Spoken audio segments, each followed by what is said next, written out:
You know, when you're walking out there at the Ellipse and you're seeing the amount of fans in front of you, and then you walk out there tonight and you see the production paying off, what exactly is going through your mind? You're saying the production, do we have... Just like when you look at the Ellipse and you see the amount of people that you've brought to Washington, D.C., do you feel like this is an event you can ever top, or do you just think, man, this is as good as it's going to get and we just have to write it into the history books? I mean, that's what I thought about the Sphere, and then here we are now. So I don't try to overthink that kind of stuff. It's just the Sphere happened, this happened, and, you know, I'm always looking to go to great arenas with, you know, good technology and give fans that show up the best experience I possibly can. What was amazing with this event was you put together an event where people can't get into it, yet 60,000 people show up to the weigh-ins.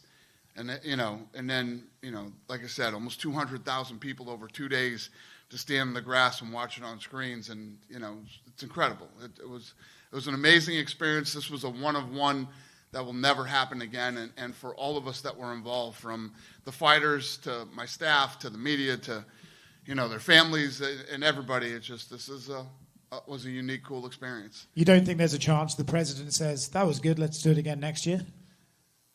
I can't afford it. There's no fucking way we can do this again. I'll never do the Sphere again, and we'll never do this again.